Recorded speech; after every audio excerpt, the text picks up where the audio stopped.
Good afternoon. My name is Chris Leak. I would like to call the meeting to order. I'd like to welcome everyone to the January 11th, 2024 meeting. So happy New Year to everyone of the City County Planning Board. Would you please stand and join us in the Pledge of Allegiance? I pledge allegiance to the flag of the United States of America and to the republic for which it stands, one nation, under God, indivisible, with liberty and justice for all.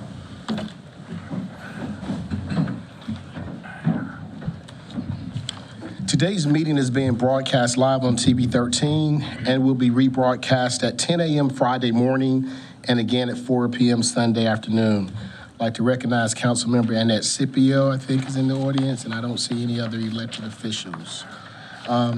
Our first order of business today will be the consent agenda. These are items for which the petitioner is requesting withdrawal or continuance, or items for which staff has recommended approval and no one has signed up to speak in opposition.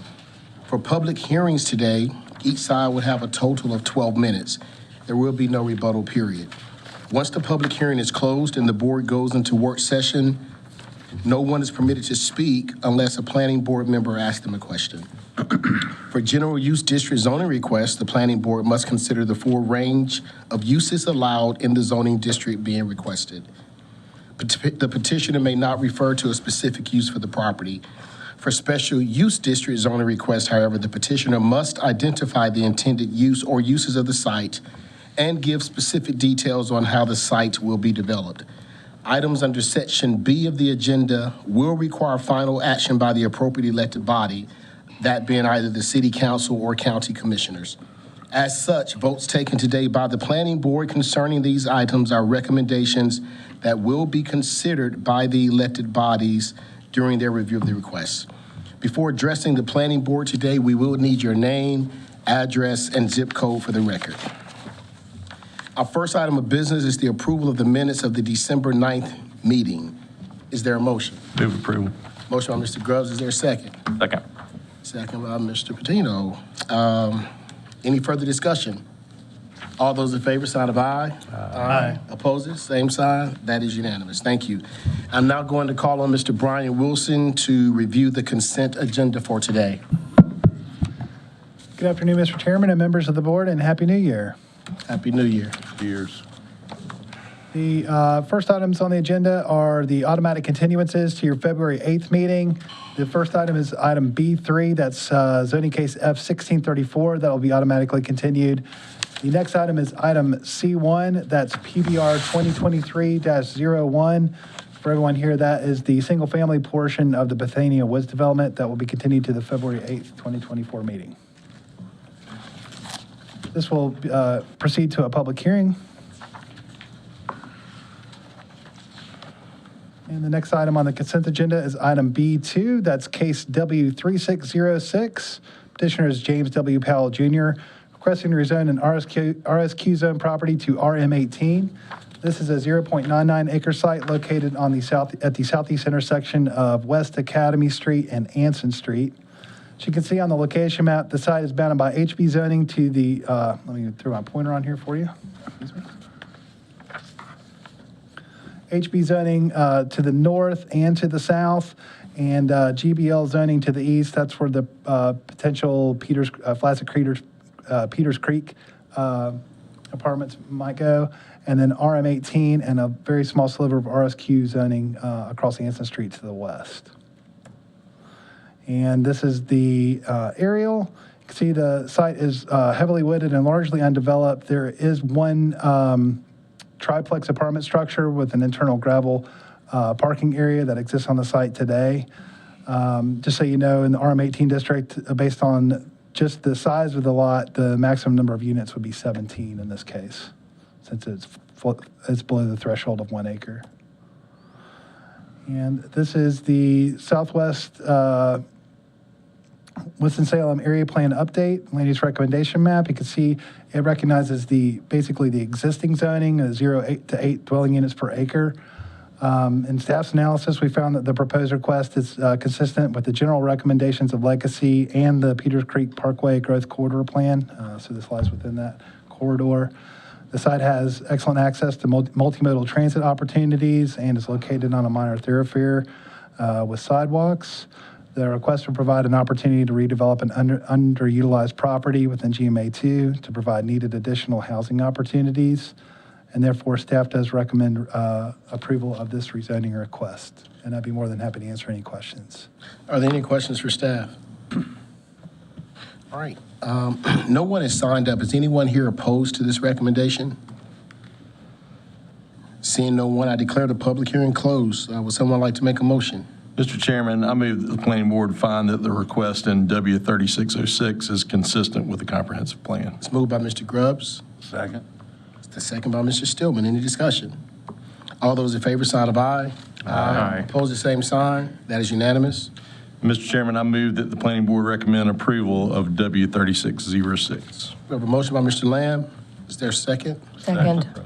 Second. I mean, sorry, Mr. Grubbs. You're out of order today. Mr. Grubbs, second by 3 people. I think I heard Mr. Stillman first. Any other further discussion? All those in favor, sign of aye. Aye. Opposed, the same sign. That is unanimous. Thank you. Muscle memory. All right, Mr. Chairman, the next item is C2. That is PBR 2024-01. This is Vineyard Hills. That's a proposed 64-lot planned residential development in an RS4 zoning district. It's a 58.85 acre site. I'm not sure if you're scanning this very closely, but that acreage actually increased from the original. They added some acreage to make sure they meet the overall density requirement in the RS40 zoning district. This is located at the northeast corner of Grapevine Road and Conrad Road and the southern terminus of Spring Wind Road. The site is bounded on both the north and south by Louisville jurisdiction, just to give you a little more context, but it is located in GMA3. So this is the eastern portion of the site plan. You can see the northeastern section here. That will be served by an off-site private sewer lift station, and those are public streets. So that outfall will ultimately go to the Lakes at Lasara package plant. The southeastern section here will be served by private septic field easements. Those easements will run parallel the public street right-of-way, and then they will go through a trench line that will go under the stream, bored under the stream, to access the remote septic field areas here, and those will exist as private easements on the common open space. If the developer chooses, they may decide to elect to go for an engineered option permit, which goes to NCDEQ, so it goes to the state for approval rather than the local health department. So that is an option now by state statute. Just to let you know, this area on the western side, this originally was proposed for some additional lots. They're requesting to remove that area out of this parcel, this section here. So this will be the new border of the PRD. And to give you a little more context, this is what was originally received preliminary approval back in 2022. So you can see where those lots are being taken out there. They're pulling out these additional lots here.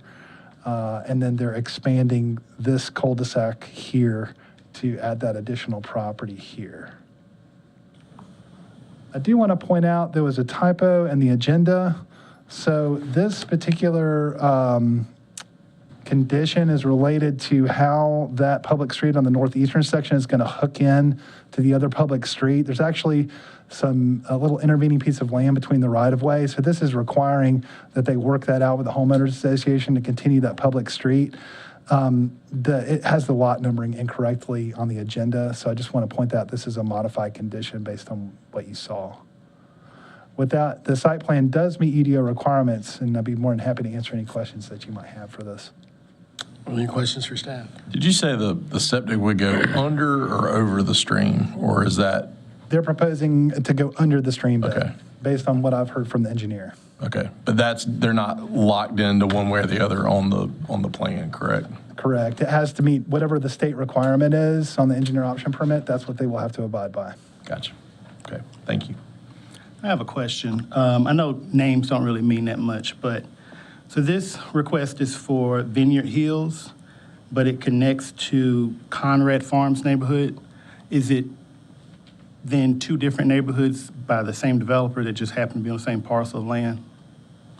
I would probably defer to the developer what their ultimate intent is here. Right now, this is in a separate jurisdiction that happens to hook on a public street, but for our calculations, it was all calculated as one development with a single name and single entity.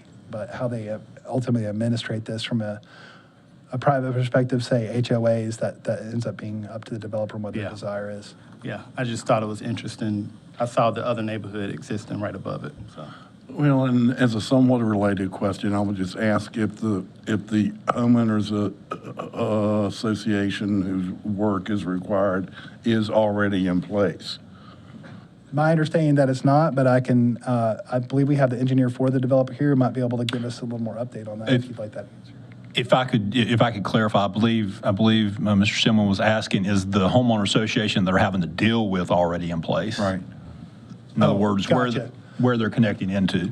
It has been platted, so the HOA entity exists. So that area to the north there, those lots, I believe, some of those phases exist, so some HOA entity exists at this time.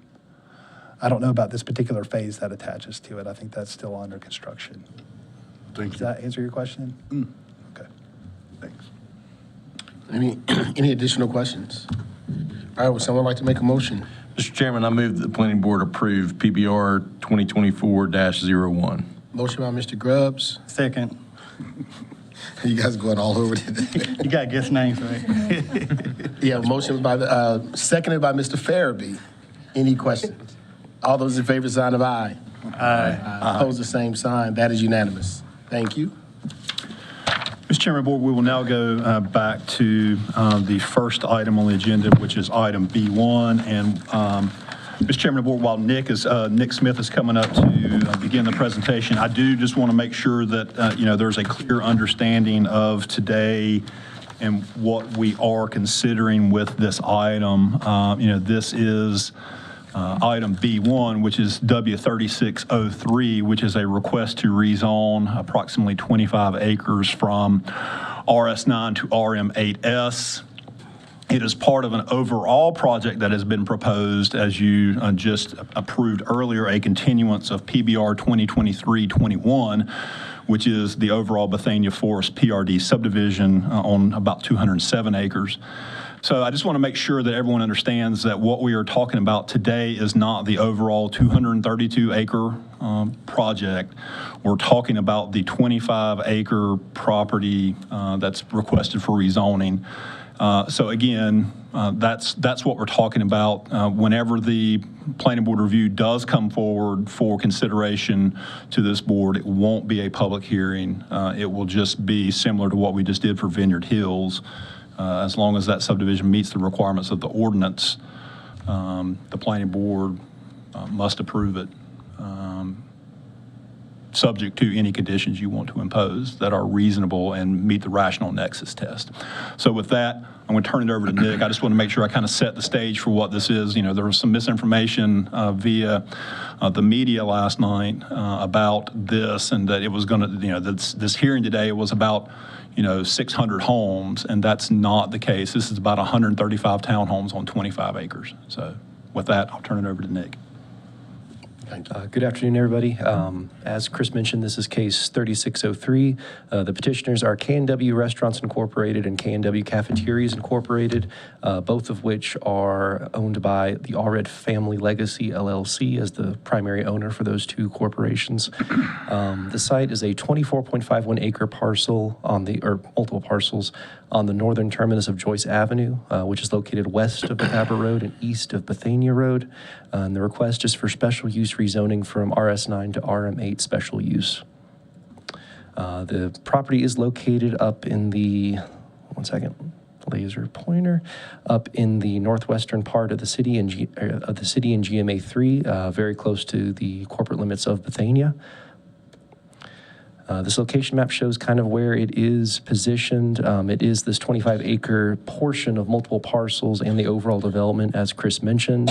And this little connection right here is the Joyce Avenue connection that we've mentioned so far. This aerial image does show kind of the surrounding context of the land. There's a single family residential homes to the south and the east. that this proposes to connect via Joyce Avenue. Most of these towns are part of the Washington Town community anchored by Oak Grove School, which is this IP special use district right here. And then there's vacant land to the north and west with a single residential property that is proposed through PBR 2023-21 to become that PRD that Chris mentioned earlier for the rest of the property. The area plan does recommend single-family residential at 0 to 8 dwelling units per acre for this site. The request has a proposed density of 5.5 dwelling units per acre, which meets the density recommendations of the area plan. However, the area plan does recommend single-family residential, and the plan or the proposal does propose low-density attached residential, which is slightly different. In recent years, though, planning staff has seen density-neutral multifamily as compatible with density-neutral single-family as well. Following are a few site photos. So this is looking north at the terminus of Joyce Avenue. You can see the rezoning sign at the end of this drive. The development is going to go through here and then be positioned to the front and to the left of this perspective. This is looking south along Joyce Avenue. The subject property is behind the person that took the photo. This is kind of just showing the conditions of Joyce Avenue. This is looking east at 5065 Joyce Avenue. The subject property is to the left over here. And this is looking west at 5068 Joyce Avenue. The subject property is to the right over here. Coming down, actually, let me show you where it is on the plan. So down here at the intersection of Chatillon and Oak Grove Circle, we placed another directional sign, kind of just, again, bringing attention to the property and kind of also just showing the nature of the connection from Oak Grove Circle onto Chatillon. I've driven that a few times. It's a little dangerous. But this is the proposed site plan for the property. Again, just highlighting Joyce Avenue and how it's going to approach and enter the property. Joyce Avenue will be continued to intersect with the Spine Road as part of the overall PRD development. Specifically, this rezoning section is 135 townhomes in a combination of 4, 5, and 6 unit buildings. Like I said earlier, the primary connection is Joyce Avenue. The overall development as proposed will have 3 additional connections and 1 stub to the northeast as well. This is kind of just focusing in a little bit more on Joyce Avenue, which is that primary connection, kind of just showing on the left Joyce Avenue as it currently exists and approximately where that rezoning sign is located, just to provide some perspective. Just some quick things about Joyce Avenue. So the terminus shown in the photo is not the terminus of the public right-of-way. The public right-of-way is roughly 200 feet beyond the tree line. It goes further into the woods until it comes to about right here. The driveway of the first townhome right here is going to be approximately 40 feet beyond the tree line, as shown in this photo. Currently, the public right-of-way for Joyce Avenue is 40 feet along most of Joyce Avenue, and then near here, it does widen to about 60 feet on both sides. Now, the site plan doesn't show that, but that's the current conditions of the right-of-way as it currently is.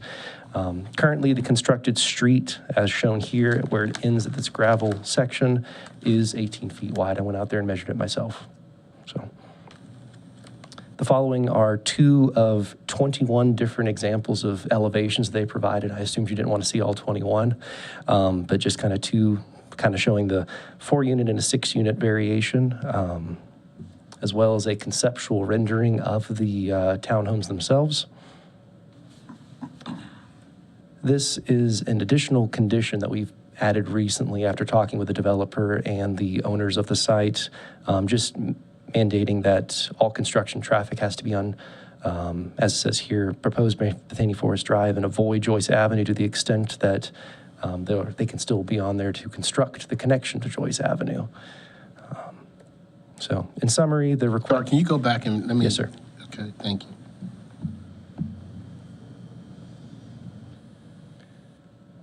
Thank you. Yes, sir. So in summary, the request is generally consistent with the recommendations of the North Suburban Area Plan and Legacy 2030, except for the single-family residential recommendation for the subject properties. The proposed development is density neutral in context to the area plan recommendations and the existing zoning. And overall, the request is a compatible use with the existing single-family neighborhood to the south and east and the proposed single-family development to the north and west. Therefore, the site plan does meet UDO requirements, and planning staff does recommend approval.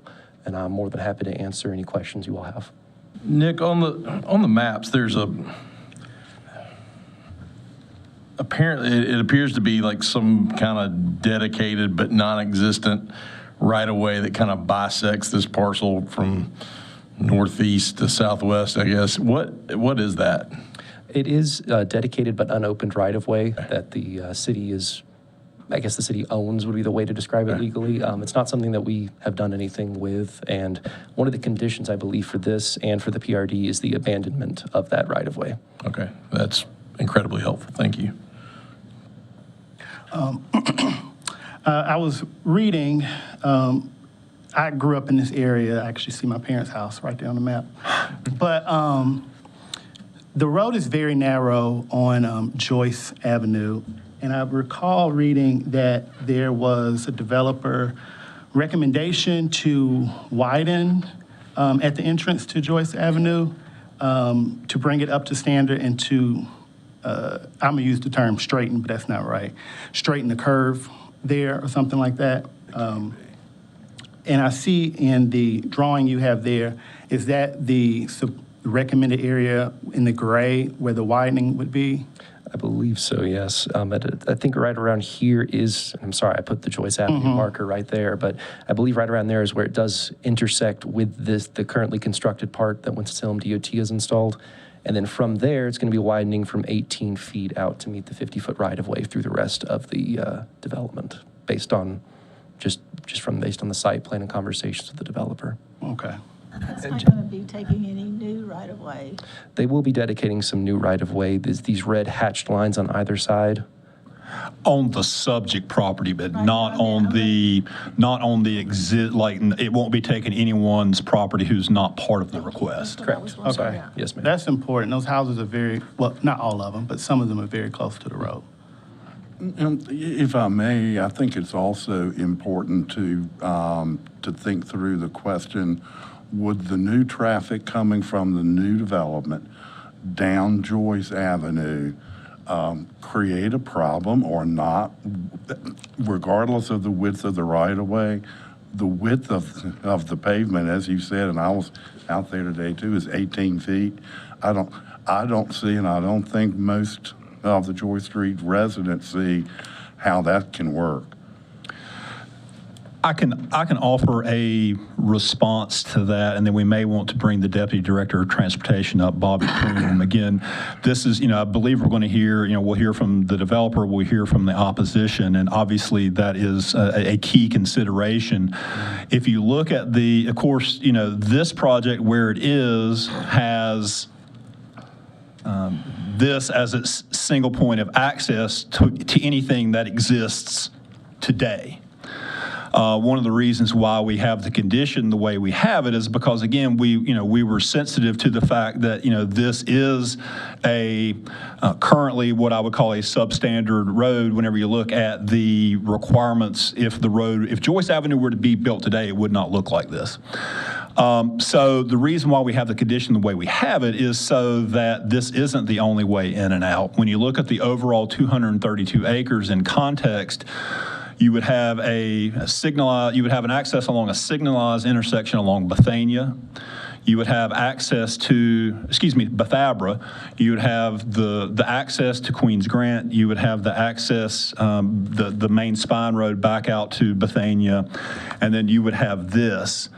Essentially, this would act as a safety or a relief valve. There would be some folks, if they live right there on the edge of where those townhomes are located, and that's the quickest way for them to get there, they may go in and out that way.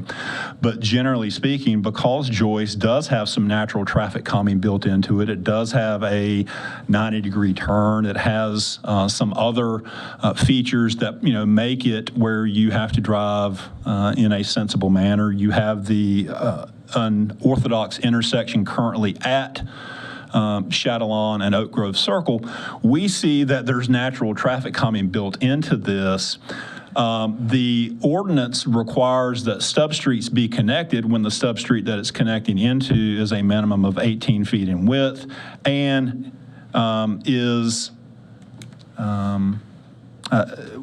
and where there's not a topographic constraint where it can't be connected. Well, we see we're essentially at grade here. The existing Joyce Avenue is 18 feet in width. So as a result, and when you kind of factor all those things in together, again, interconnectivity is important because if you have developments that only have one way in and one way out, you can't get in and out if there's an emergency. So having interconnected streets is an important part of having that overall traffic network. So to answer the question, Joyce Avenue in and of itself, if it were the only means of access to this and someone was coming down here and wanting to plop a townhome project at the end of Joyce Avenue and not have any connections to anything else, we wouldn't be supporting this, but because it's part of an overall project and it is connected to the larger development and you have signalized means of ingress and egress via those other avenues, again, we think for overall traffic dispersion, this would not present a problem here. Again, you'll probably hear testimony from folks that think it will be, but again, the Deputy Director of Transportation is here. I'm not sure if there's anyone who is here from the developers consultant that did the TIA, but again, I think you can hear from folks related to that as well. What was the rationale for not making this part of the PRD that we're going to hear next time? You would have to ask that question of the developer. I believe it is a desire to have a different product type within the overall project. Okay. Again, I can't speak for the developer. I would assume, and it's an assumption, I don't know if the project pencils out, if this were to be denied, they would plug and play, something within that 25 acres back into the PRD, which wouldn't be, it would be part of the overall subdivision.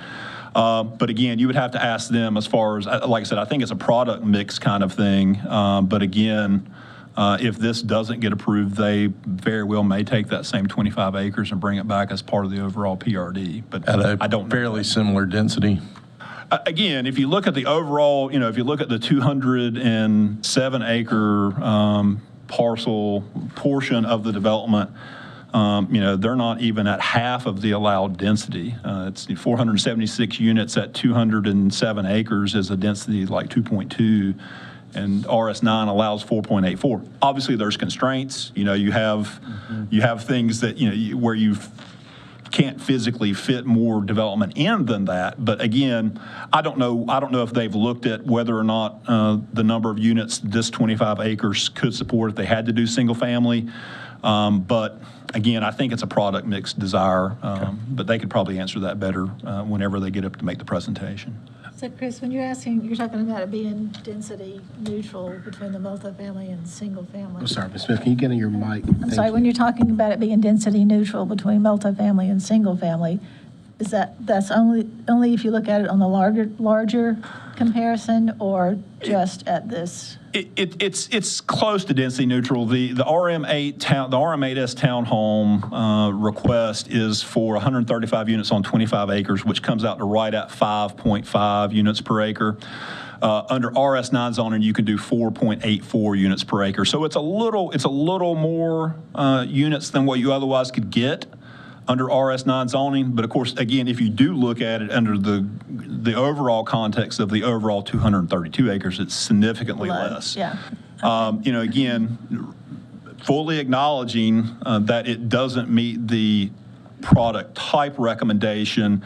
The area plan recommends 0 to 8 units per acre, single family detached. What is proposed here is, but it meets that density threshold, 0 to 8 units per acre, but they're asking for an attached product. As Nick did mention, over the course of the last several years, especially in the post-COVID world where we do have a housing shortage, it's been a practice of this board and of staff that, we've kind of looked at those things, especially whenever you provided some transitional type use and, you're at a density that's close, that we have held that an attached townhome product is appropriate in these kind of settings. But again, every case is different. You may hear something today that would sway you otherwise, but generally speaking, I think it's been fairly consistent that's been viewed as has been viewed consistent with the area plan. For the concerns that we're mostly hearing in terms of the traffic, in my mind, I'm trying to evaluate, it's not going to matter if they lived in a townhome or a house. If you've got, you're going to generate, I guess, less, multifamily less than single family. Yeah, Really? even with under the existing zoning, the 24.51 acres at 9,000 square feet, if you could maximize it, would be 118 homes. The trip generation rate for a single-family home, because presumably there are more folks that live there in a single-family residence versus a townhome, the trip generation rate per the ITE trip generation manual is 9.57 trips per single-family home, and this is on page 3 of the staff report. That's the existing zoning would presumably generate 1,129 trips. Those same 135 units under the proposed townhomes would only generate 784 trips.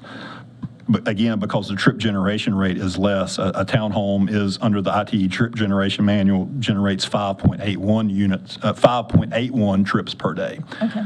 So I thought that was important to think about when we're looking at impacts and considering that. Thank you.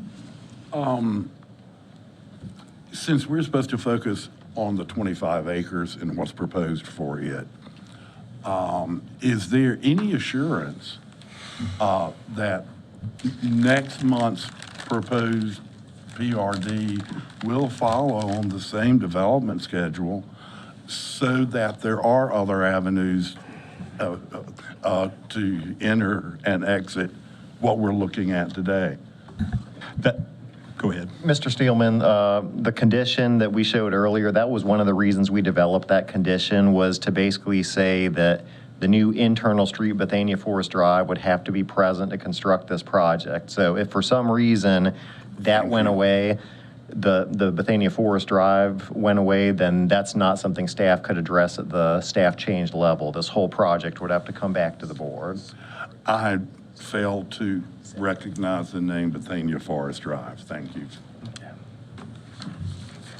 So this is piggybacking off of Jack and Chris, your comments earlier, and I think this may be a question for the Deputy Director of Transportation, but I just want to make sure I'm clear in understanding that four-way traffic calming intersection opportunity at Oak Grove Circle and Shadalong, which I believe you referenced as unorthodox, perhaps, and Nick, you mentioned as a safety hazard potentially, or as dangerous, perhaps. So I'd love to hear from the city on, is this something to mitigate with the additional residential development? Good afternoon, Bobby Kroom, City of Winston-Salem, Department of Transportation. Very good question. As we've all kind of recognized already, that skewed intersection would not be built today in any means whatsoever. We would try to angle up at more of a 90-degree intersection to provide for better sight distance. Seeing as how it is in operation today, one of the primary things we would like to look at is what are the sight distance, what is the intersection sight distance today? Are there opportunities to remove a lot of those trees and foliage that you see that would help mitigate some of those issues? A four-way stop could be on the table.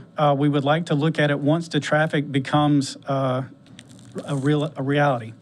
So we would hate to stick up an additional traffic control measure before seeing the need for it in reality. So yes, we could look at it, but the department would like to wait until that time is necessary. And how long do you wait after the project is completed to do a study like that? We would probably wait to see full build out and see most of the homes being sold, and we could take different looks at it. Just because we look at it at a certain point in the future doesn't mean we can't come back and look at it again if there's more build out or more residents that come to the area. A certain threshold of occupancy there. Absolutely. Okay. Because that's what that four-way stop will be based on, is the approach volumes on a day-to-day basis. Thank you. Yes, ma'am.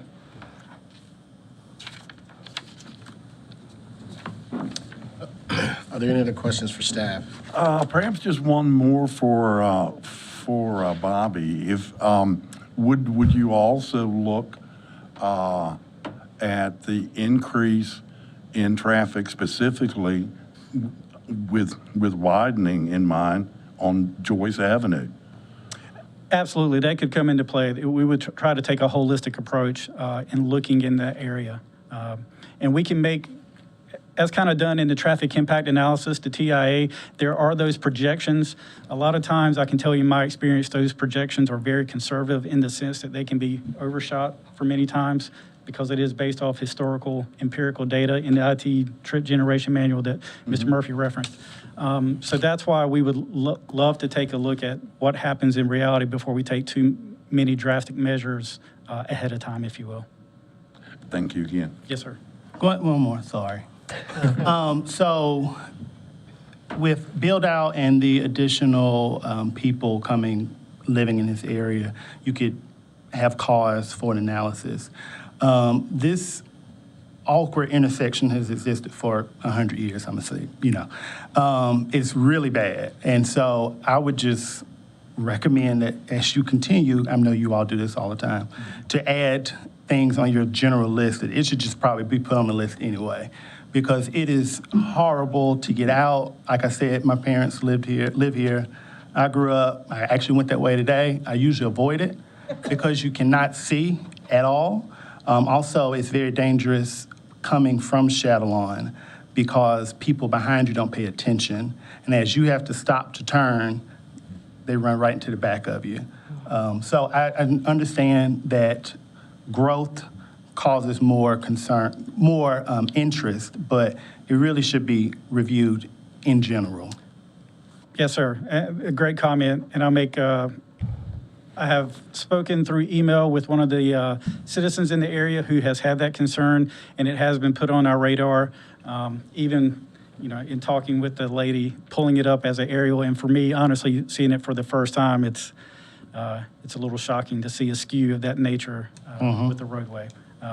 Historically, things happen, right? We get put in a position of having to correct a lot of things from the past, but this is one of them, and we are starting to look at this with a clear eye. Okay. Thank you. I have a non-traffic related question. There was a note in the staff recommendation regarding the historical nature of the parcel itself, and I think there was some designation to that or an opportunity for archaeological resources or new data.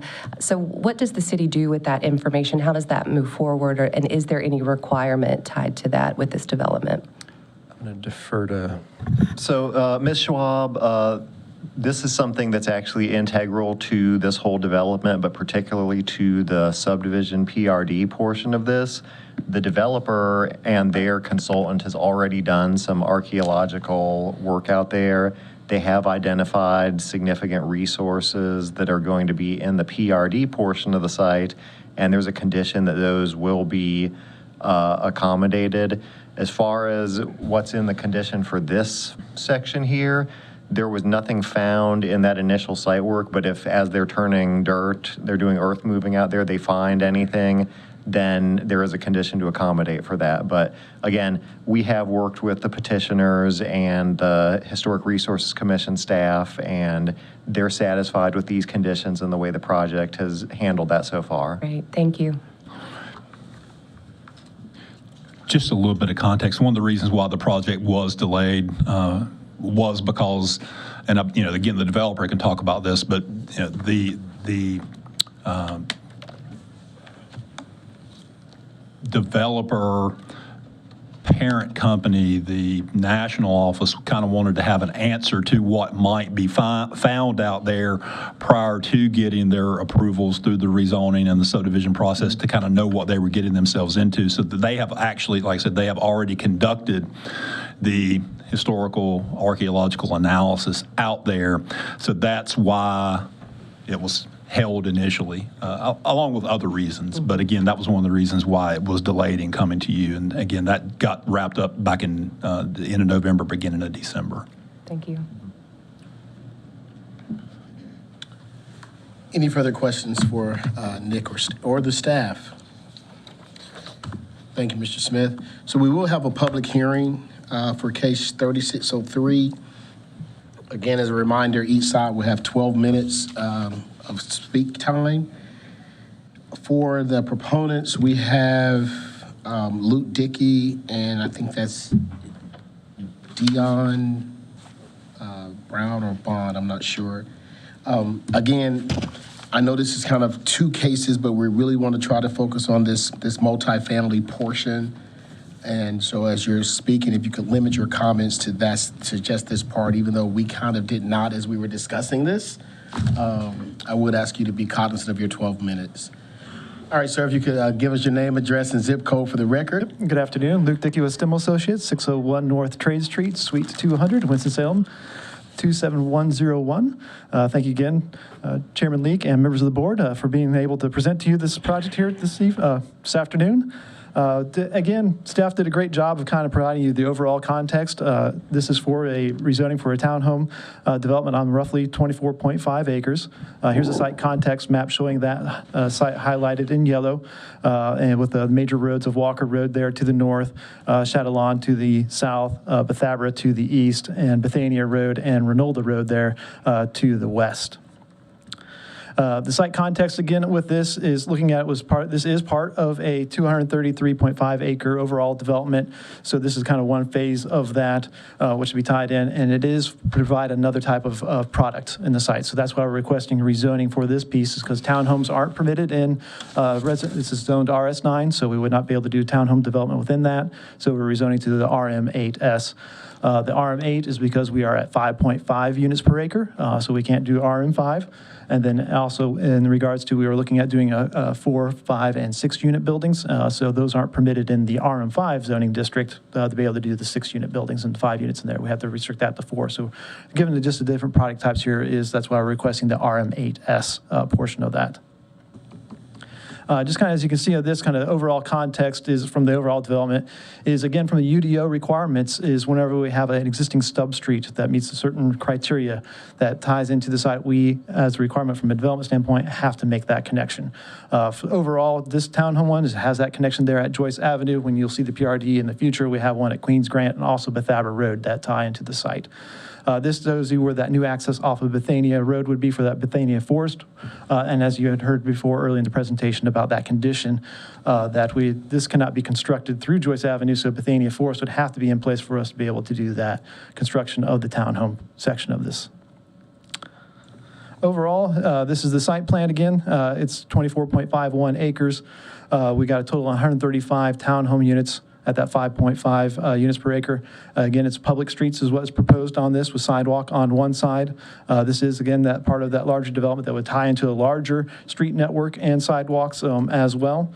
In regards to the connection to Joyce Avenue, you saw in the pictures there that the terminus of that right now is gravel, and then the right-of-way extends further on where there is no road constructed, so we would have to construct the road to the requirements there through that section and then taper it back down to tie into the existing ribbon pavement there to the south. The portion of the site that we go through the townhomes would be curb and gutter, meeting the standards for the Winston-Salem DOT street network, and as well as within the sidewalks there. The closest buildings you see there on Joyce Avenue, those are roughly set off about 60 feet from the property line in those areas. So there will be a 15-foot, type 2 buffer requirement along the edge there to the residential single family that we have basically to the south. And also eventually for the PRD, we have to buffer ourselves from the zoning standpoint. So there'll be buffers of the 15-foot all the way around this site here. The main road comes in off of Bethania Forest in the future with this stub connection then to Joyce Avenue. The ones there located farther on the west side, the closest that those buildings roughly are is 140 feet from the property line. So there's some good separation between the residences there on Joyce Avenue that back up to this site. So we're cognizant when we cited these where they'd be located that we have plenty of separation between them and focus more kind of that focused internally. Again, these are kind of the rendering, actually a photograph of the units themselves. This is the 6-unit building. What you can kind of see there is it's a large unit on the end with a 2-car garage, and then the units in the middle have a single-car garage. We did hold a neighborhood meeting of this. We kind of combined it just from our requirements for, obviously for when we submit for zoning. It is just really focused on, the requirement is for when we do the rezoning cases, have to do the neighborhood outreach meetings. We also kind of, in this meeting, we also showed the overall PRD plan as well when we met with the neighbors.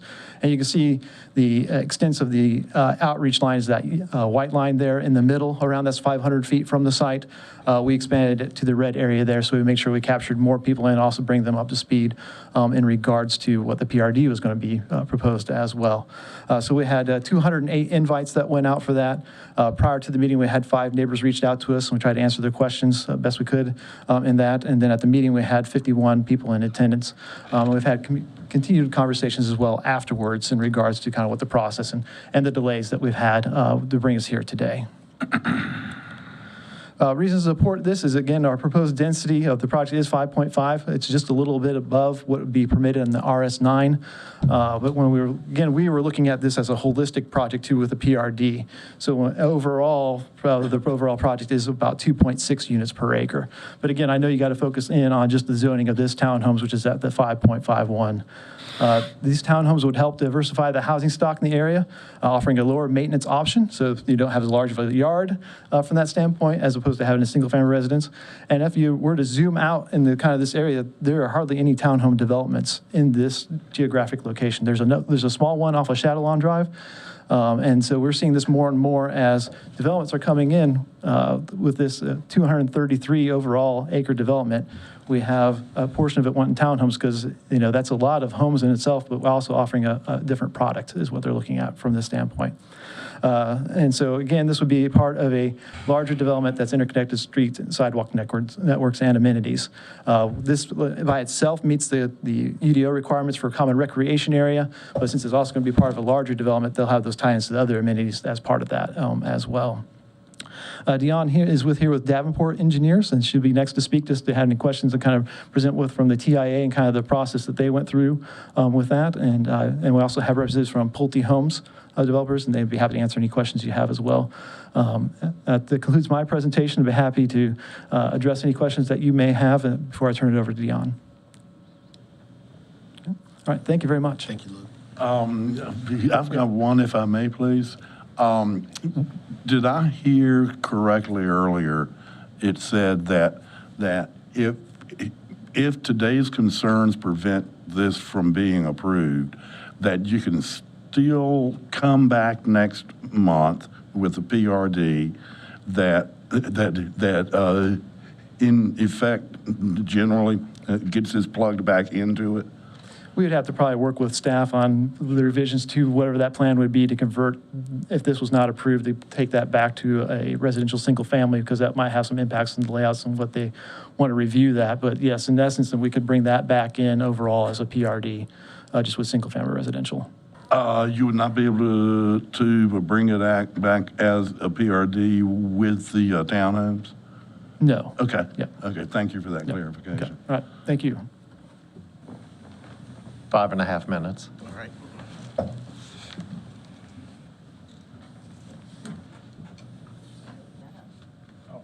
Did you not have, I'm sorry. I don't have Ready? Good evening. My name is Deanne Brown. I am with Davenport, 119 Brookstown Avenue, Winston-Salem, 27101. All right. I am a licensed engineer with the state of North Carolina, so I have to abide by the rules. So we do a traffic study across the state, and we do it in conjunction with your agencies as far as Winston-Salem as well as NCDOT to make sure that we are grasping everything that we need to know from the scoping aspect all the way to the end. So everything that we use is standard within federal as well as state guidelines. So yes, we did do a traffic study. What you see up here is the overall distribution of what we think will happen in this area. There was questions within the questions of concern about why there was no traffic proposed on phase one, and that is because they don't propose to have Joyce connection until phase 2. So that is why that was part of that discussion or question within the distribution. As stated as well, I know you're only talking about Joyce Avenue, but my project talks about the whole development. The main entrance will be on Bethania. So as traffic is already established and getting comfortable there, more than likely they'll continue to use that road and not come out Joyce. Now, those who do come out Joyce, as Mr. Chris stated, it will be a trick. It will be natural calming measures, as I rode through there today, to make you slow down. There are quite a few turns and things of that nature that will make you pause and say, well, maybe I don't want to use this way anymore, and I'll go up to the signalized intersection of Bethabara? Yes, there you go. So yes, so all those things were taken into consideration. The traffic study was done. It was sent to the reviewing agencies, NCDOT, as well as Winston-Salem. I have not got an official approval, but it is in review. And I don't know if he has it in there. No. But the improvements were included in the TIA. There were no improvements suggested for Joyce Road. However, that is also up for discussion with the DOTs as far as if they need to widen the roads to make it more comfortable for the new traffic that's coming through the road, and also with Mr. Kroom mentioning looking at that intersection of Oak Ridge. But as far as capacity, there is not an issue with capacity. It will still function as a level service A or B. Do you have any questions? Which street was it that would still function as level service A or B? Joyce Lane? Joyce Lane. Joyce Avenue? Or, yes, Joyce Avenue, as well as Yowzers.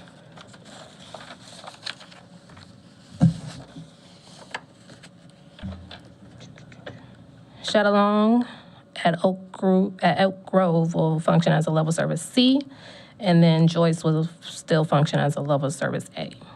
Joyce at Oak Grove Circle? Yes. Gotcha. Thank you. No problem. Any additional questions for Ms. Brown? Thank you. Thank you. We have 2 minutes left. If anyone else would like to speak in support. All right, we will now turn to the opposition. Again, we will have 12 minutes. We have signed up to speak Linnell Moore, Sonia Hopkins, Nikki Calhoun, and Mike Leonard. If you would approach the microphone, state your name, address, and zip code for the record, and let us know what you would like to say about the case.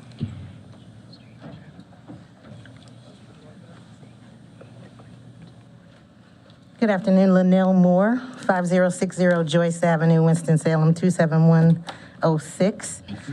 Good afternoon, Chairman of the Board and members of the Board. We are here today to, first, I'm going to submit the petition that we've taken from the Joyce Avenue residents that oppose the rezoning request, as well as asking that the Planning Board waive the UDA requirement to open the street in the first place. Originally, the builders had not planned to open Joyce Avenue, but they were required because of the UDA requirements, so we're going to touch on that a little bit today. So I did a presentation, which I want to go through real quickly. And let me run the slideshow. So basically, our points of opposition are fourfold. First, we have stormwater impact to that area, the traffic impact to that area, the neighborhood identity impact, and the neighborhood walkability impact. So being more specifically, this is a situation in Joyce Avenue currently. This is a picture of one of the residents at the bottom of that screen, that picture that you guys have been seeing after a rainfall. It kind of creates a creek. The builders are proposing to build those townhomes about 20 feet from the edge of this property located. So our concern is that we already have some type of water issue there, and our concern is that it would just get worse with the addition of the townhomes. This is, again, another picture of a situation after a rain, how water is ponding. And this one, I'm just going to let it run. It's a video taken after a rainy event. And you can see how water is ponding to the tune of 3 or 4 inches high, probably, in that area. At the moment, there's nothing containing, addressing, molding this water flow. So we are concerned that with the addition of townhomes to the end of the street and what they're proposing, that this situation is going to be overlooked, and eventually the city of Winston-Salem is going to have to come through here, do some kind of culvert or whatever, French drain or whatever the official terminology is to address this water situation. So that's one of our main concerns, and hopefully this presentation is available. You guys can go back and look at it at your leisure. So I want to kind of point out that if we do the Joyce Avenue connection, the stormwater implications could have effects to our city budget. We may have to come back at some point and do construction projects contrary to what the recommendation was by Davenport. Okay, traffic impact to Joyce Avenue is another one of our main concerns. And here you can see in the upper right-hand corner and the bottom right-hand corner, those are the two 90-degree turns that are on Joyce Avenue that you've heard testimony about today.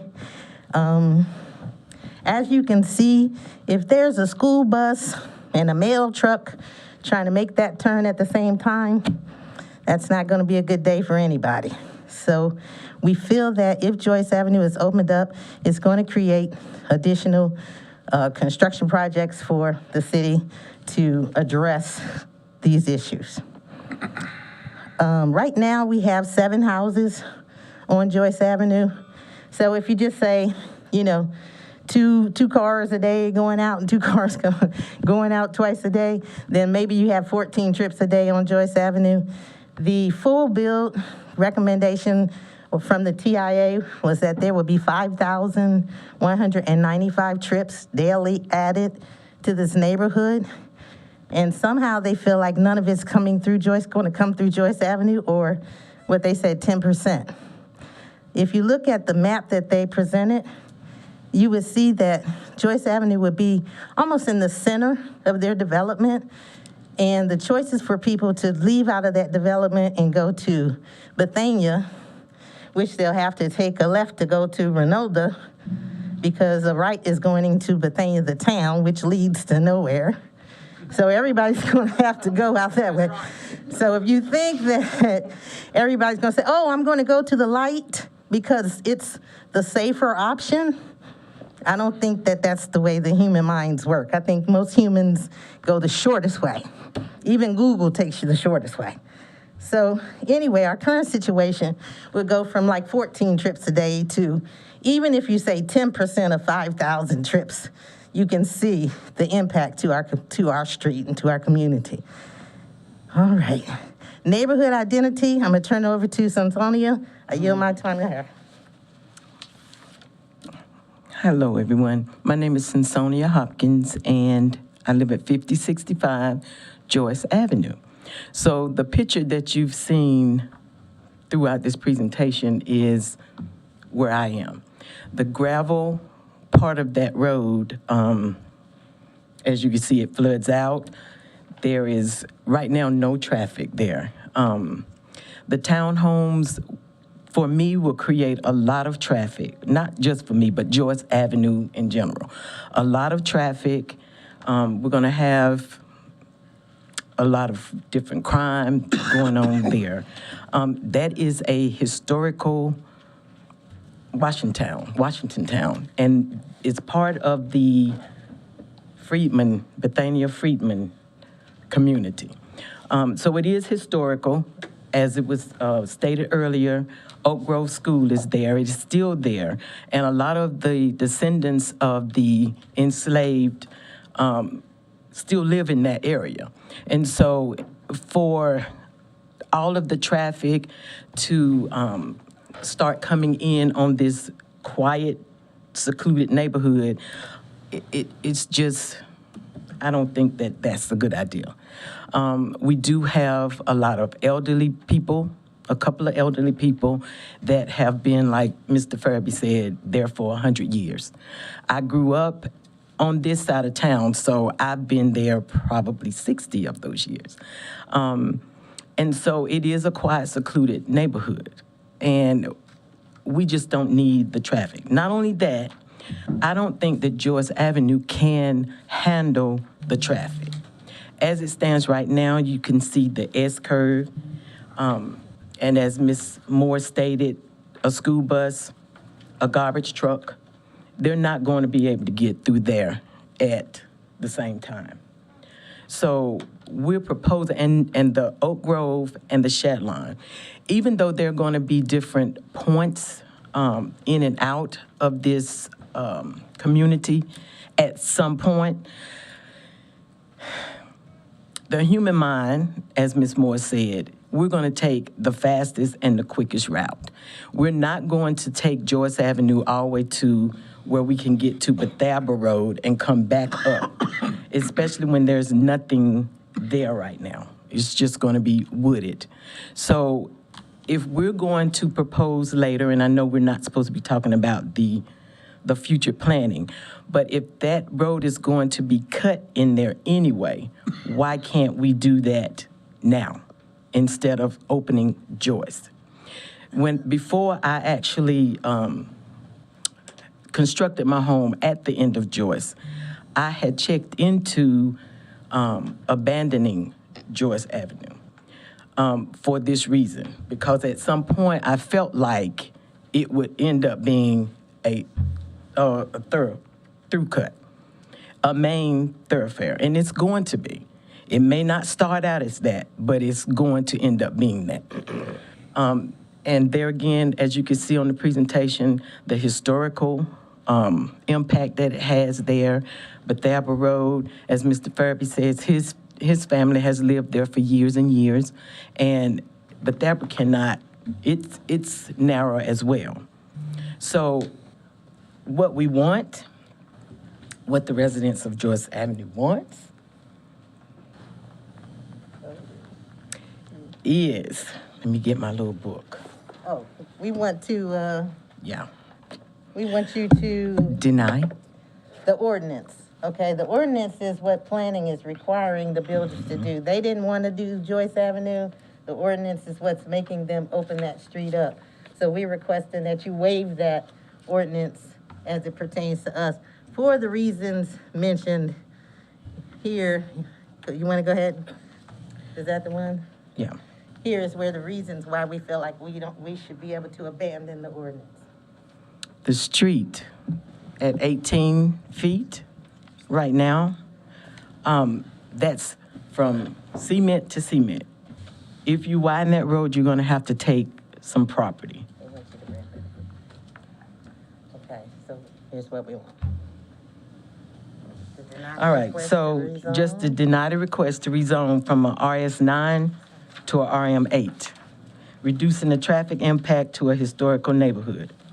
Waive the Stubbs Street ordinance requirements and effectively abandon Joyce for this and future projects to prevent costly construction projects to the city and the destruction of a historical neighborhood. The builder remedy, reconfigure project to comply with the RS9 zoning requirements to reduce the amount of traffic on Joyce Avenue. Builder remedy, return to your original plan, which did not include anything but a tree save area on Joyce. That was the original plan. That was what was presented to us on October the 30th.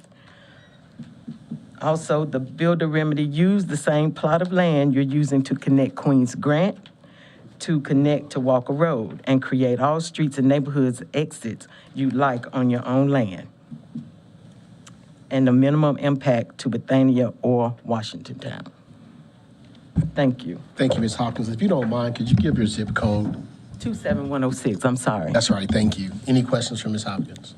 All right, how much time do we have left? We have 30 seconds. Oh, no. All right, I suppose Bethania will not be heard. well, I'm Mike Leonard. would you all, hold on 1 second for me, Mr. Leonard. Would you all like to hear from the other two that are on the agenda to speak? I mean, I feel like they're presenting a different perspective. All right. If I thought they were presenting the same perspective, I would probably say no.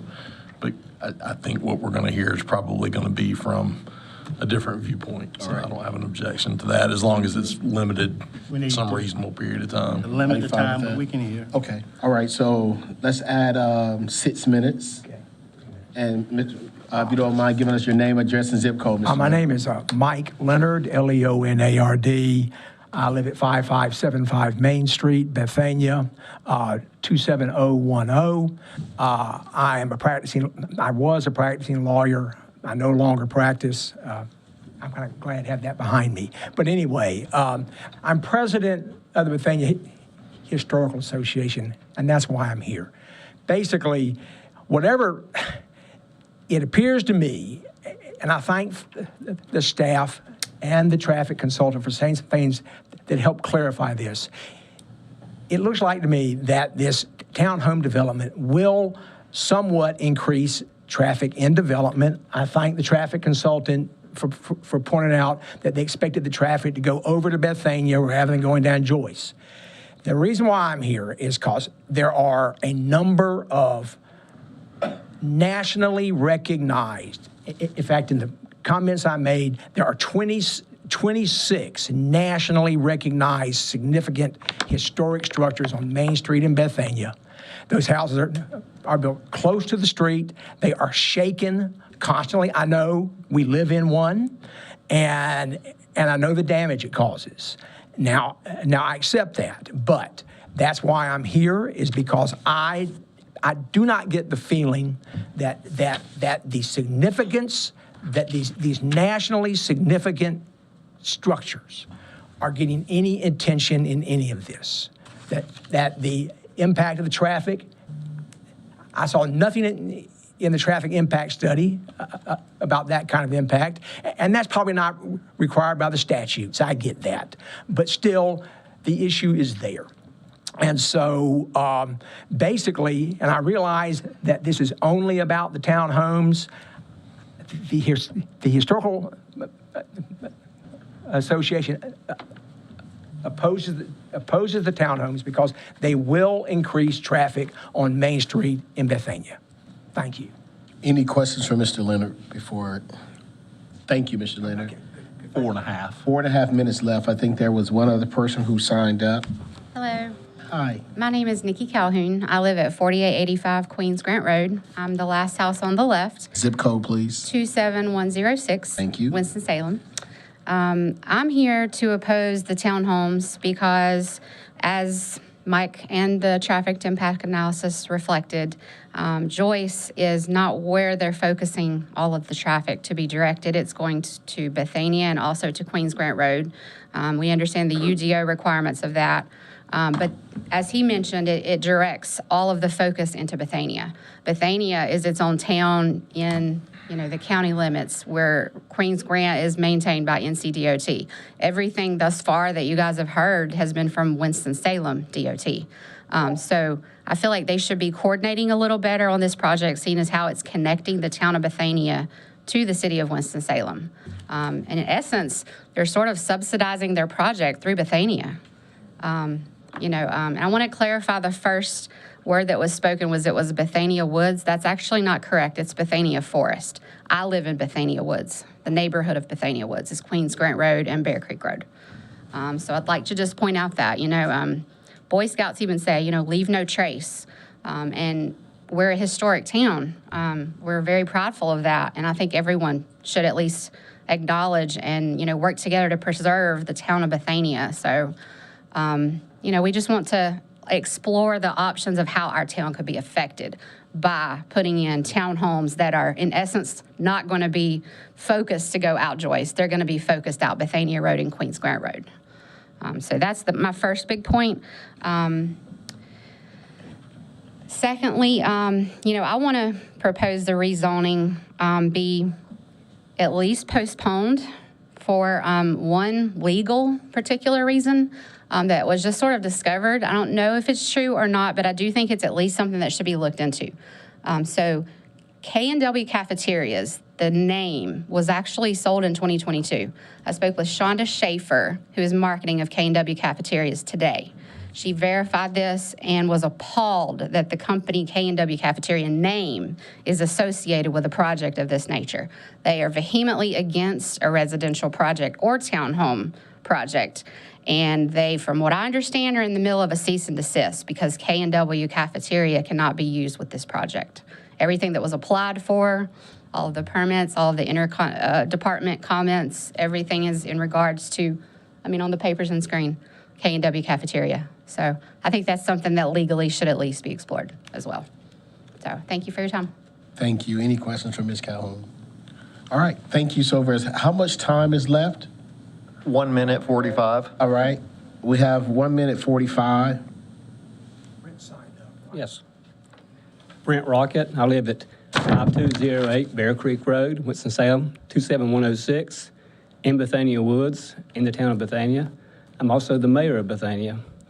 And I'm here before you just understanding that this will increase the density, increase the traffic, which our town struggles with every day on trying to address the traffic issues through Bethania. And as indicated by the fellow here and also the lady with Davenport, that the main entrance and exits is going to be on Bethania Road. And the project shows 2 entrances on Bethania Road. So our objection is based on the traffic flow into our town of Bethania. Thank you. Thank you. 1 minute. We have 1 minute left. Yes, sir. Can I ask a quick question of the mayor? Yes, sir. Mayor Rocket. So Bethania Road is not the same thing as I'm trying to, I struggled with the geography on this. I spent a ton of time looking at this.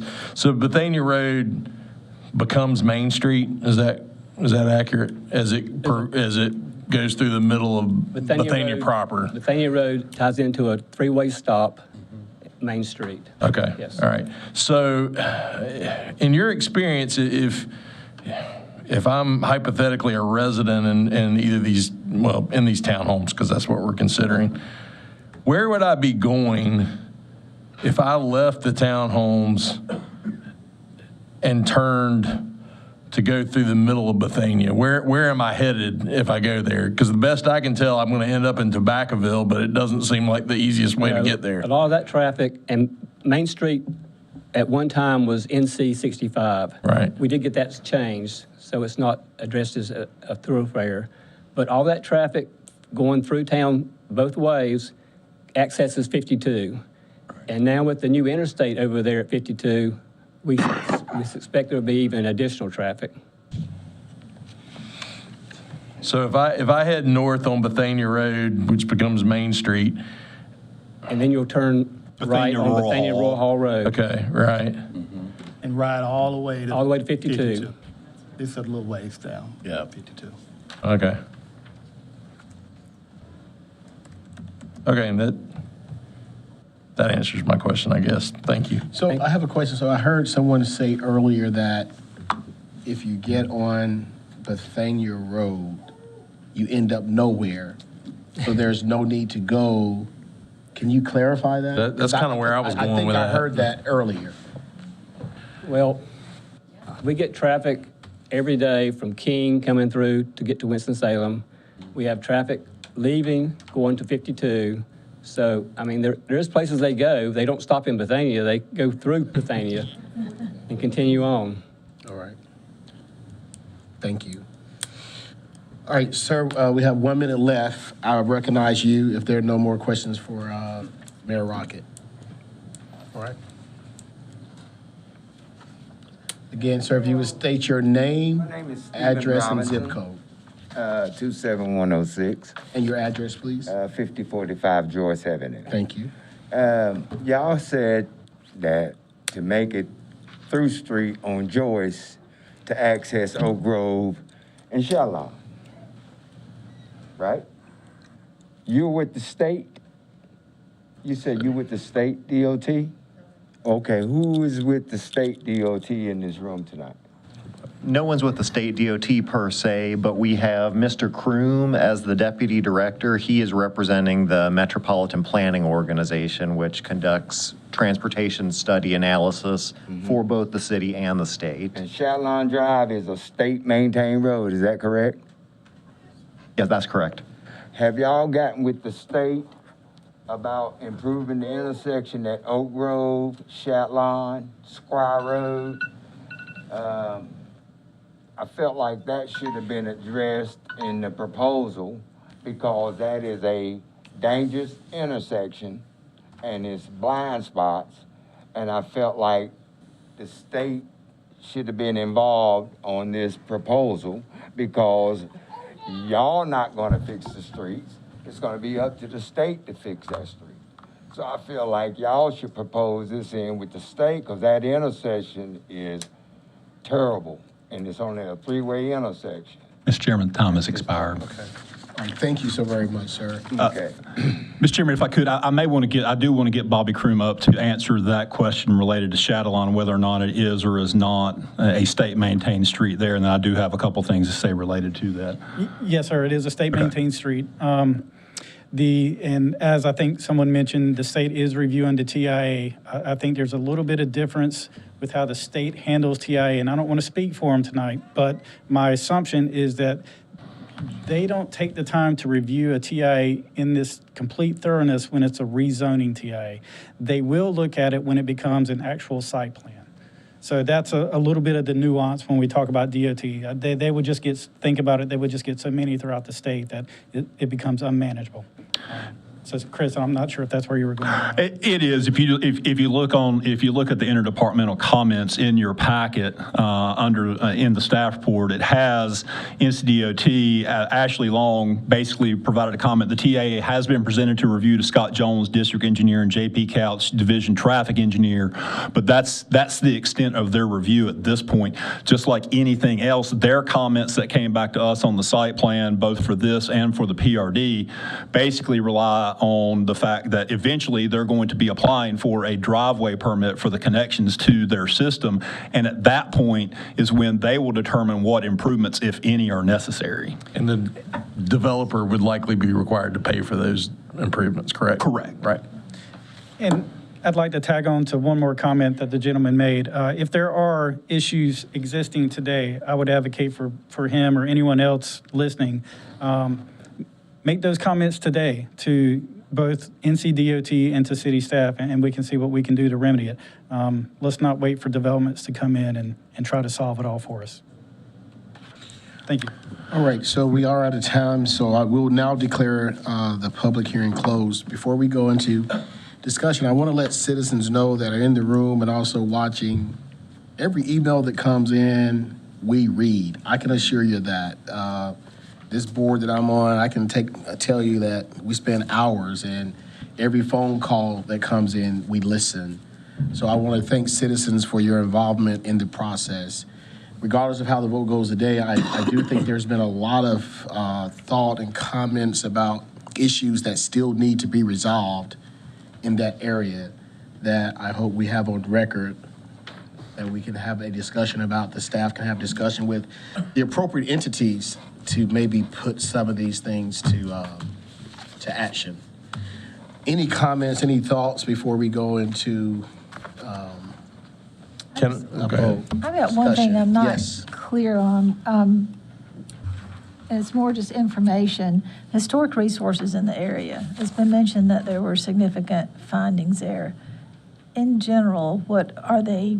Some of the old buildings? Is it just the historic uses of the land? You're speaking of the town of Bethania, or maybe that's what I'm confused because about. I saw two historic. I saw the historic for Oak Grove School. Oak Grove School, and then the town of Bethania. But as far as on the parcels themselves, Yeah, Ms. archaeological Smith, on the resources. subject property, the findings have been 39 rock piles, which are on the northern part of the subdivision property. So not part of this request, but basically historic rock piles that were used. Where they quarried. Probably For the quarry, for the original okay. use of this property, but no resources have been found on this subject property for the RM8S, which is why the condition just says, if any resources are found through grading or other earth-moving activity, things of that nature, those would need to be documented and given to the appropriate authority. I was a little confused about what was where outside of Bethania itself. Thank you. Can I ask one more unrelated question, unless somebody's got another artifact question?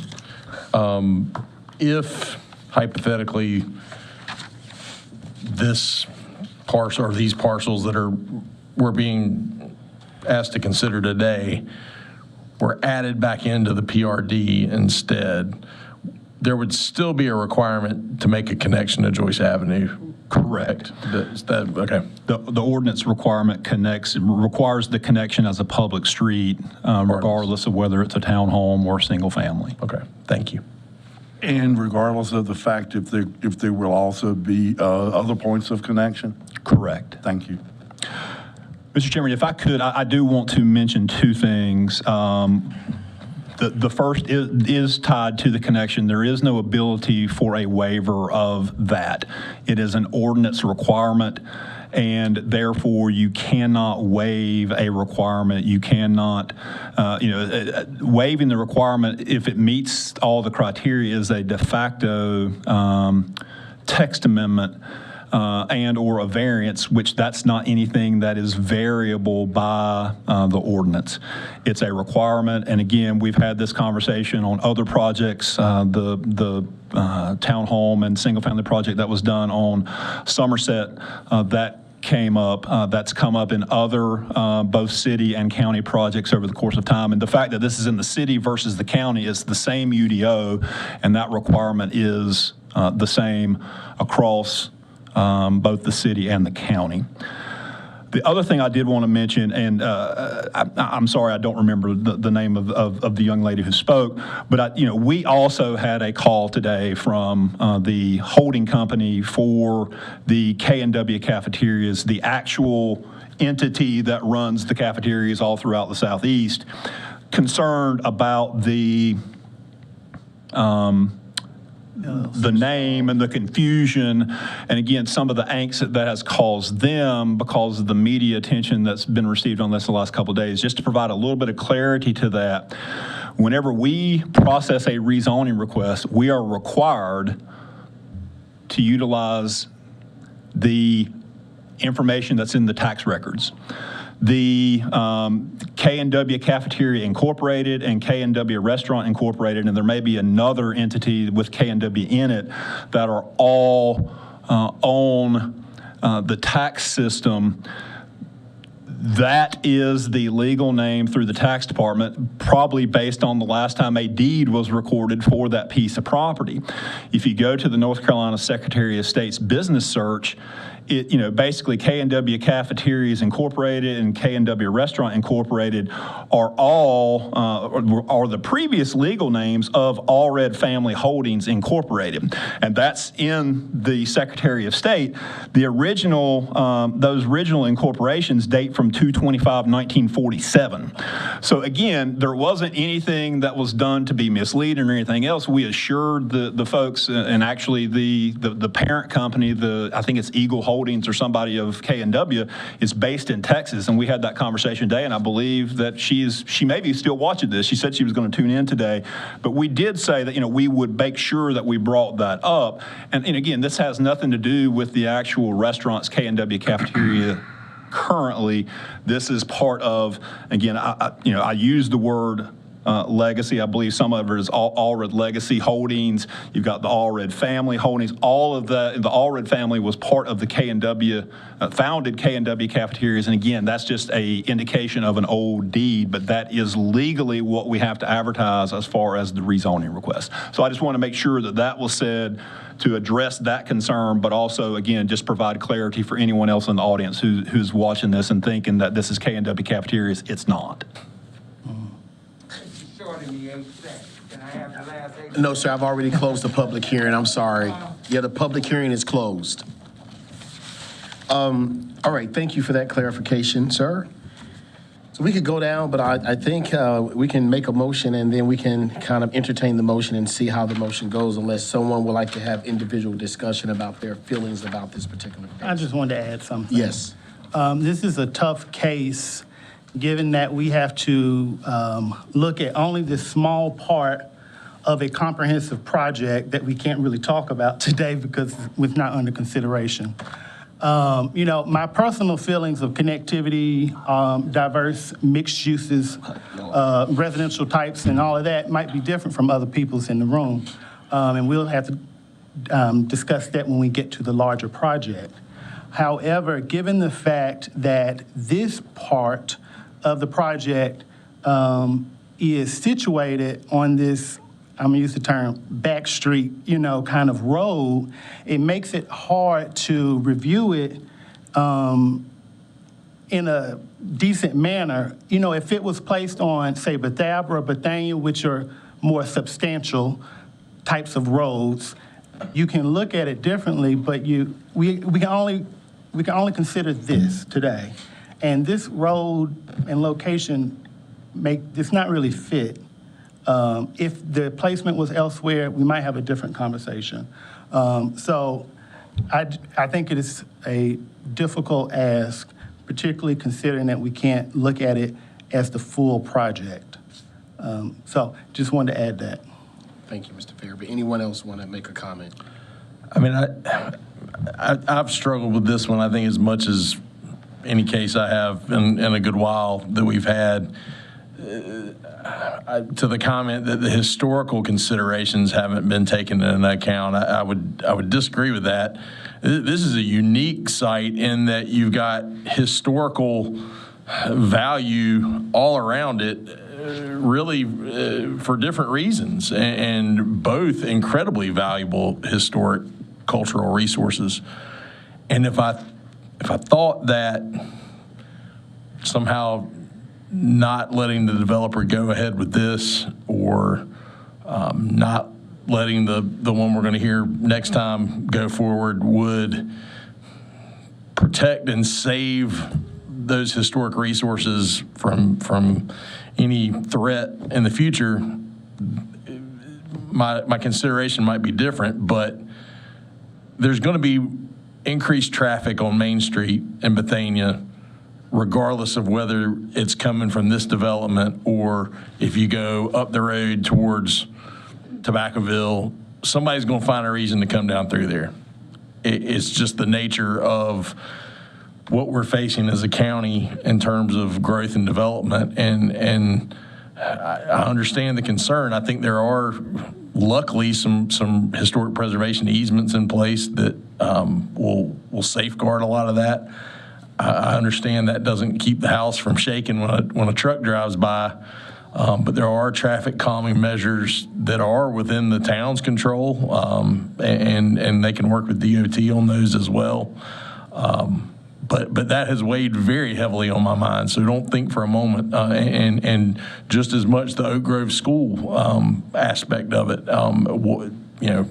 didn't know a whole lot about that until we had this case, and incredibly interesting history there. So, as Mr. Leek said, we take all this to heart, and we do really weigh it carefully when we make these decisions. But whether we approve these developments or not, there's going to be increased development pressure on this part of Forsyth County regardless. Anyone else? Yeah, I think of Bethabara, and years ago it was a two-way road through there, and now it's one way. So my thought is that if there's, like he says, traffic is going to be increased, maybe this can serve as a stepping point for, okay, what else can we do here? What are our other options in this area? That this is a notice this area needs more protection than it has, or some more support, or more infrastructure, or less, or something like that with it. All right. All right, would anyone like to make a motion? Mr. Chairman, I move that the planning board find that the request is, in case W3603, is inconsistent with the comprehensive plan. Motion by Mr. Grubbs. Is there a second? Second. Second by Ms. Smith. Any discussion? I would just say that my basis for that motion is that while the density lines up, the area plan does not call for, attached. Yep. So. All right, so the motion and second is on the floor. All those in favor, sign of aye. Aye. Aye. Oppose the same sign. Aye. All right. 5-2. Is that correct? Yes. Yes. Mr. Chairman, I move that the planning board recommend approval of W3603. Motion by Mr. Grubbs. Is there a second? A second. I may need to amend that motion. Hang on. Yeah, sorry to interrupt, but as Mark pointed out, we do need to make sure that amended. The added condition related to the construction entrance. That right there. Yes, so to reword my motion, I move that the planning board recommend approval of W3603 with the added condition that the developer shall provide and maintain the construction entrance for the project via the proposed Bethania Forest Drive as shown on the site plan, and that no construction entrance shall be permitted via Joyce Avenue. Any construction traffic on Joyce Avenue shall be limited to that which is necessary to extend Joyce Avenue onto the subject property. Oh, a great motion by Mr. Grubbs. Is there a second? A second. Second by Ms. Smith. Any discussion? All those in favor, sign of aye. Aye. Aye. Oppose the same sign. 4-3. 4 and 3 opposed. Motion passes. Please keep in mind that, as I said earlier at the start of the meeting, that this item is under Section B of the agenda. It will require final approval by City Council. So there will be a City Council meeting on this, and you are more than free to go and state your concerns before City Council. More than likely, that will be February 19th under the council's meeting schedule.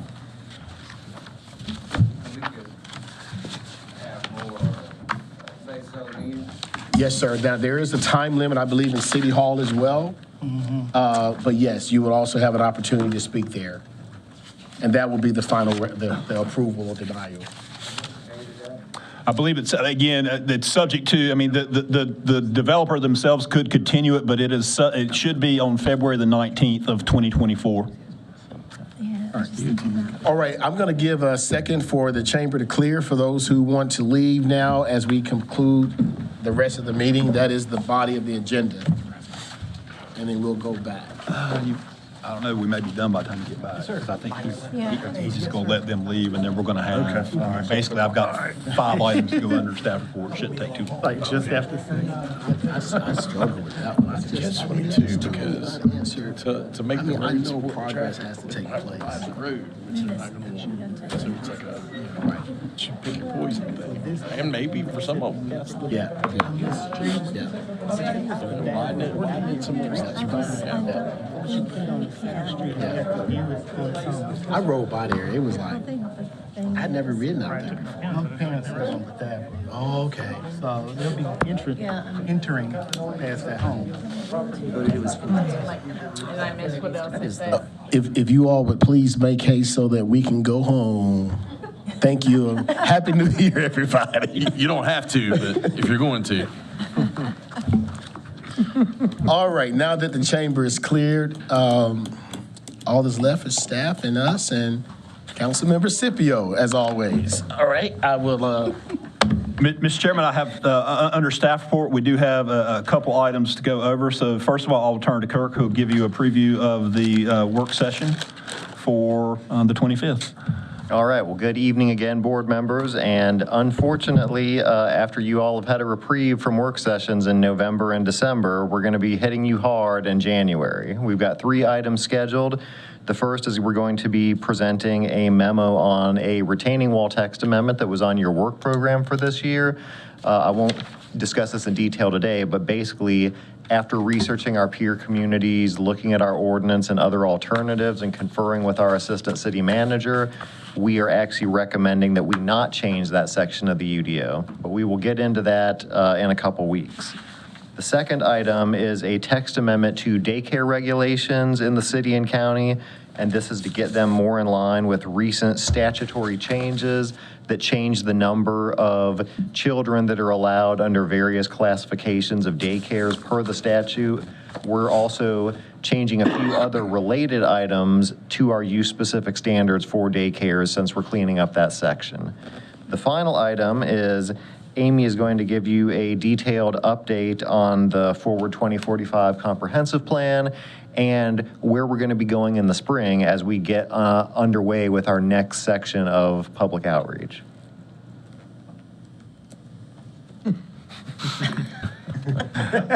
Mr. Chairman of the Board, Amy and I are trying to silently communicate with one another. With that, I'll turn it over to Mark Allred, who will give you a preview of your case load for February. All right, we've got 8 total items currently. The 2 that were continued today. We've got 4 new rezoning requests. One of them is going to be similar to what we had today in that it borders up on Tobaccoville. So one of those cases that you just had that bordered up on Bethania. So similar case like that, and 2 new planning board reviews. So more development in that part of Forsyth County. Yes. Almost like I saw that coming. How many times can they continue? I thought it was like 2. For a zoning case, there's a limit, and it's based on exactly how the calendar falls out. That depends on the number. There are no limit to planning board review and subdivision items. Oh, okay, because I'm like, goodness gracious, this thing's been there for what, 3 months? There is no limit, and if you remember, we actually had a subdivision that was probably continued for, it was a Greg Garrett thing, and it was like trying to work out a connection to an existing subdivision that unfortunately didn't build their street all the way to the end of the right-of-way, and they couldn't get an easement with it, and that probably got continued for 9 to 12 months. That was a long time. So, Mr. Chairman, with that, what I was talking to Amy about, we are going to have a detailed update of Forward 2045 at your work session on the 25th, but she's going to just give you kind of a 30,000-foot view at this point as far as kind of where we are right now and what we're doing, what we're working on. Thank you. Okay, so just to give you out some numbers, our public outreach, or at least our initial public outreach, is completed. We had over 2,900 survey participants, and that is over 100,000 data points and over 4,000 written comments. So, as you may know, we are in the basically just looking at written comments right now from all of the outreach that we've done and formulating our recommendations. That's really where we are now. And then we'll look at the spring to do some more outreach and sort of finalize those recommendations. But at the work session, I'll go into nitty-gritty detail. But if you want to get a jump start and look at those 4,000 comments and where all the surveys landed and everything like that, all the comments that we have received, plus the survey results, and the results from the meeting activities that we did, if those boards, it's all online. It's on the forward2045.com website under public input, so you can check all those out. It's a lot, so but you can see what folks are saying as part of those comments. Thank you. And again, it's been, it was very robust, and it will continue to be moving forward. The last thing is actually, it is on your screen there, but I do want to call your attention to a exhibit that will open on February 2nd at the Union Station. It's the We Built This, Profiles of Black Architects and Builders in North Carolina, an exhibit by Preservation North Carolina. That exhibit will open at noon that day. There will be a program that begins at 2. This will also be part of the Black History Month. This is part of Black History Month, but this exhibit, I believe, will also move to the perhaps the exhibition building at the fairgrounds. There's something else that's going on later that month as part of this. But Councilmember Scipio, I know, was excited about this. So again, it is something that I wanted to call your attention to if you would like to participate in that. Mr. Chairman, with that, I'm finished with staff report. So before we adjourn, since Councilmember Scipio was excited about this project and has stayed throughout the meeting, would you like to have a comment, Councilmember Scipio, since citizens may still be watching? If you'd like to, yes, please. And you don't have to state your address and zip code for the record. Thank you so much. This has been a wonderful meeting tonight. It just tells you how passionate citizens feel about where they live and the historic impact of older neighborhoods. I was hopeful that there would be more about an architecture finding on the land which was worked and lived on by former slaves. That wasn't quite brought out about this particular area. But nonetheless, what a wonderful exhibit that's coming here on Black architects. Black history should not be relegated to just February because we worked 24/7, 365 days for over 400 years. It was beyond February. And so, of course, I'm very passionate about our history, and we're bringing this exhibit to Winston so that we all can be educated about the contributions that people have made. And this is being sponsored by the African American Heritage Initiative, which is one of our city committees and councils. So it's really wonderful. And I do thank the planning department that Michelle kept us informed about this and helped get it here. So I hope all of you will come, see the exhibit, bring your children, no matter how old they are, whether they're toddlers to adults. Encourage all of your friends, all of your church members, all of your drinking buddies, all of your card players. Okay. Come and see this exhibit. I have not seen it myself. So, of course, you know where I will be February the 2nd at noon. I will be there looking at this wonderful exhibit. And then let's have some discussions about it. Let's have some open discussions. There's a question for you. Oh, well, no, it was more of a comment really for staff. I would encourage the Historic Resources folks to use this as a recruiting opportunity, because if you'll recall, a year or two ago, we amended the UDO to do away with some of the professional requirements for the Historic Resources Council out of a concern that we weren't able to attract enough minorities who may not be plentiful in some of these professions. Right. This is an excellent opportunity, hopefully, to have staff rub shoulders with some folks who might have some interest in serving on that. And even though we've done away with the requirement, it would be fantastic to have a Black architect or builder on the Historic Resources Council. We've actually been successful in increasing our minority participation. I will tell you that in Forsyth County proper, as far as I'm aware through the AIA, there are only 2 African-American architects in Forsyth County. So, again, that's one of the examples of a limited pool. Sure. And again, at one point, both of them served on this planning board. Yeah, they get burned out if they swap constantly. Again, point well taken, and council and commissioners did follow through with that. And again, we have been successful in recruiting some additional minorities to serve on the HRC. Good. That's a great comment. And thank you, Councilmember Scipio. I think we have one more. Will this exhibit also be archived to be used again and again throughout the school system and so forth and so on? It is going to multiple locations while we have it. This is something that is a traveling exhibit that is put on. It's actually from around the state, and we actually had to pay to get this here. And believe it or not, there's a lot of indemnification that I had to sign off on about damage to this. So it's not ours. It's here. We're kind of borrowing it so it gets to be exhibited here. I have a question. So I just turned my phone on and looked at the calendar. This is on a Friday? Yes. Is school out that Friday? I don't, why? So can school, if you're in school, how do you get to the exhibit? But it'll be on for a while, right? Yeah, it's just. That's the opening. This is the kickoff. It'll be there for a while. I mean, hopefully field trips. And the program will last how long? Any idea, the 2 o'clock program? This particular program? Yes. Probably not very long, but I don't know specifically. I believe it's the month of February in different locations. It's going to be, the exhibit's going to be up in multiple locations in the city at different times. So we'll see that publicized.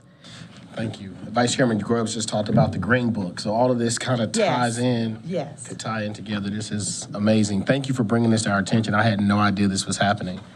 This will also be, and again, I am going to, there was an additional flyer that went with this, and the Celebrate Black History Month 2024, the experience we built this will be at the Fairgrounds Farmers Market, February 10th, 17th, and 24th. So those 3 Saturdays, this exhibit will also be there from, it says 6 a.m. to noon, and I guess those are the hours of the farmers market. So if you want to get there bright and early at 6 a.m., it'll be there. All right. Are you going to personally supervise the transport between places each time? I trust our staff will make sure that is taken care of. And I would be remiss if I didn't also mention that Heather Bratlin also was in addition to Michelle. So, Mr. Chairman, that's all I have. All right. Anything else for the good of the order? All right, we'll have our motion to adjourn. Motion by Ms. Smith, second by Mr. Grubbs. Everyone have a great evening.